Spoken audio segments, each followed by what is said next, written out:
Hello दोस्तों, नमस्कार। स्वागत है एक और शानदार वीडियो में। एमपीपीसीएस के इंटरव्यूज चल रहे हैं, हम कंटिन्यू इनको कवर कर रहे हैं। सर अब इंटरव्यू देके आए हैं, जानेंगे सर का जो एक्सपीरियंस कैसा रहा इंटरव्यू, साथ ही साथ इनकी क्या स्ट्रेटजी रही, पूरी डिटेल में बात करते हैं। वीडियो को लाइक कीजिए, सब्सक्राइब कीजिए चैनल को। तो सर स्वागत है हमारे।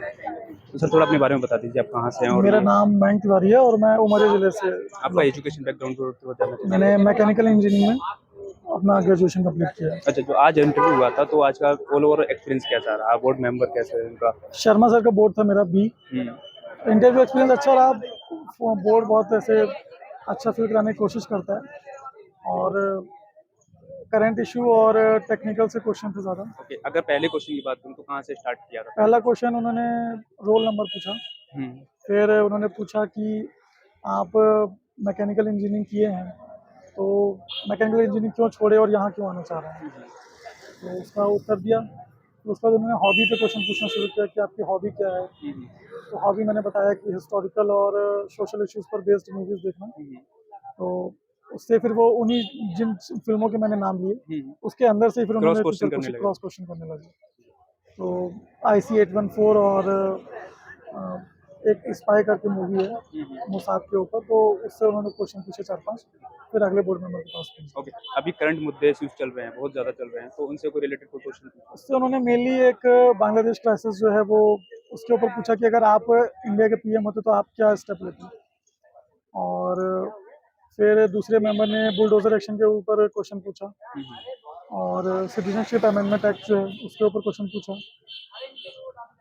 और करंट में इतने अधिकतर अगर क्वेश्चन। बात करें तो करंट से ज़्यादा क्वेश्चन पूछे। हाँ, और जैसे कि आपकी कोई एकेडमिक बैकग्राउंड से कोई क्वेश्चन पूछा? एकेडमिक से मैकेनिकल से रिलेटेड ही था, हीट इंजन और जो फ्रिज में रेफ्रिजरेंट यूज़ होता है उसके कारण ओजोन लेयर क्यों डिप्लीट हो रही है। हम्म, और एक डायग्राम होता है वेलोसिटी और एक्सेलरेशन का डायग्राम, तो वो अलग क्यों बनते हैं, इसके ऊपर क्वेश्चन पूछा ओके। था। तो सर ये आपका कौन सा अटेम्प्ट था, आपका मीडियम क्या रहा है? मेरा इंग्लिश मीडियम है और तीसरा इंटरव्यू था मेरा।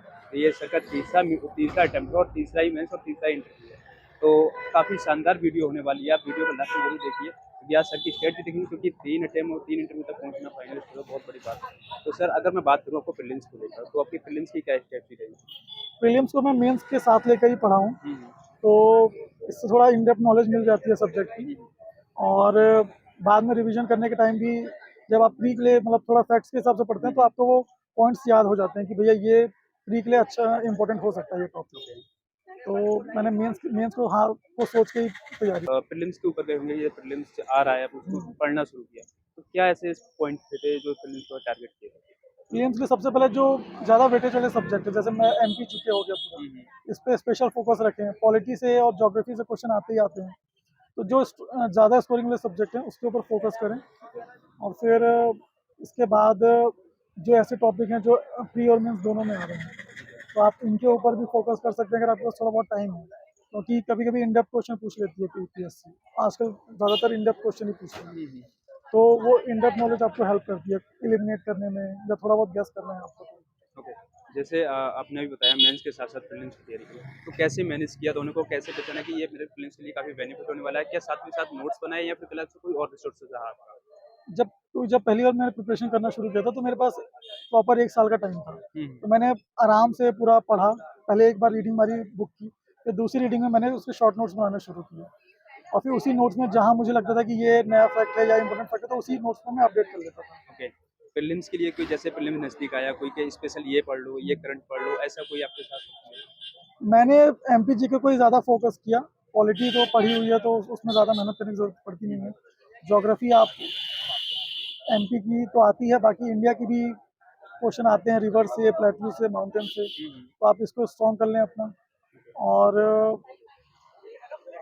बाकी नए में तो यूनिट 10 और यूनिट 9 जो है हम्म, इस पे थोड़ा फोकस अगर ज़्यादा रखें, क्योंकि नया सब्जेक्ट जुड़ा है तो क्वेश्चन इससे ज़्यादा पूछने के चांसेस है। उसके लिए क्या क्या बेनिफिशियल हो सकता है, क्योंकि आप अभी उसी फील्ड में हैं, देख पा रहे होंगे सारी चीज़, तो यूनिट 9 यूनिट 10 के लिए क्या स्पेशल होना चाहिए? यूनिट 10 के लिए तो MP की कोई भी आप अगर बुक उठाएंगे तो उसमें यूनिट 10 के हिसाब से पूरा मटेरियल दिया हुआ है। और अब तो अलग से ही बुकें आ गई हैं कि सिर्फ यूनिट 10 को ही जो टारगेट कर रही हैं। हम्म, तो आप किसी भी अच्छे इंस्टीट्यूट की जो आपको सही लग रही है देख के उसको ले सकते हैं।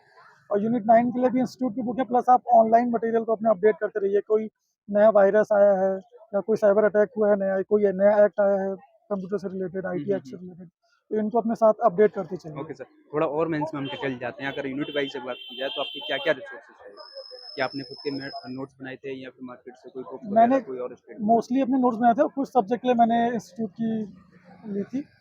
जैसे हिस्ट्री मैंने एनसीईआरटी से पढ़ी थी और फिर टाइम टू टाइम इंटरनेट का यूज़ करके जो मुझे लगता था कि और कंटेंट इसमें चाहिए तो मैं ऐड कर लेता ओके, था। जैसे अभी आपने बताया इंटरनेट का यूज़, तो इंटरनेट का यूज़ गूगल, यूट्यूब या टेलीग्राम, क्या रिसोर्स है आपका? मैं गूगल भी यूज़ करता था, टेलीग्राम भी यूज़ करता था और यूट्यूब पे भी कोई कई इंस्टीट्यूट ऑफ क्लासेस दे रहे हैं अच्छी खासी, तो आप उसको भी फ्री में देख सकते हैं, अपना कंटेंट ऐड कर सकते हैं उससे। ओके, अगर आगे और मेंस के अंदर और जाएँ तो और सब्जेक्ट को कैसे तैयार किया आपने पॉलिटी के लिए लक्ष्मीकांत है हुँ, और पेपर 3 में साइंस एंड टेक्नोलॉजी वाला जो पोर्शन है, उसके लिए आप ज़्यादातर जो करंट मतलब इंटरनेट पे ही मटेरियल सर्च करें क्योंकि कोई ऐसी स्पेसिफिक बुक नहीं है जिससे पूरी यूनिट 3 कंप्लीट हो जाएगी। तो सॉरी, मेंस का जो भी आपका सिलेबस है उसको एक तरफ रख के एक-एक टॉपिक को आप नेट पे सर्च करें और उसके हिसाब से अपना अपडेट करते चलें जो भी कंटेंट है। एथिक्स के लिए लेक्सिकन थी बुक एक और उसके साथ इंटरनेट पे भी मैंने दृष्टि आईएएस और बाजीराम आईएएस इनके कंटेंट को अपने लेक्सिकन के मटेरियल के साथ ऐड करके अपने खुद के नोट्स बनाए।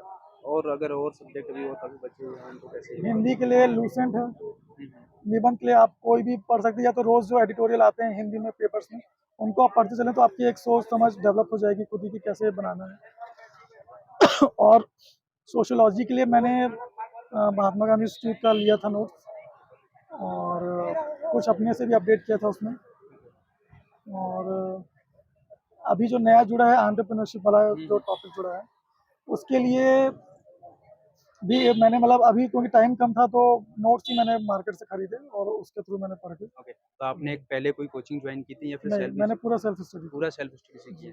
अच्छा, नोट्स बनाने की सबसे यूनिक टेक्निक क्या हो सकती है?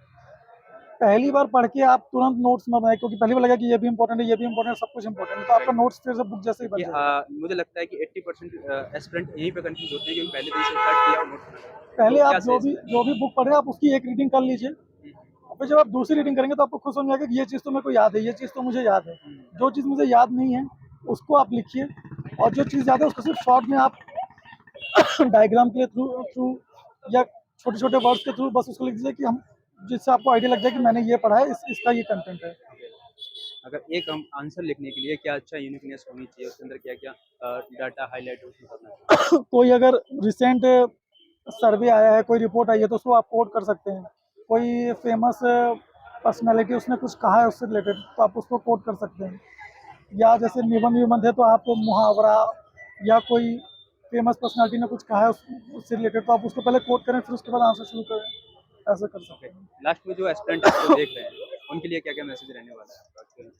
अभी तो यही कहूँगा कि प्रीलिम्स क्योंकि फरवरी में है तो बहुत ज़्यादा टाइम तो नहीं है, पर अगर आप मैनेज कर सकते हैं तो अपनी मेंस और प्री के जो कॉमन टॉपिक हैं, उनको एक साथ लेके पढ़ें, जिससे आगे चल के आपका मेंस भी क्लियर होने में आसानी होगी और प्री भी आपकी स्ट्रॉन्ग हो जाएगी तो आप ज़्यादा बेहतर ढंग से निकाल सकते हैं अगर आपके क्वेश्चन कुछ ज़्यादा इन डेप्थ आते हैं तो। Okay sir, thank you so much. I wish का ये आपका लास्ट अटेम्प्ट हो। जी, मैं तो भी उसी आपको हिसाब से आपको वीडियो काफ़ी पसंद आई होगी, सर को मैसेज दे सकते हैं। मिलते हैं ऐसी नेक्स्ट वीडियो में। Thank you so much. Thank you.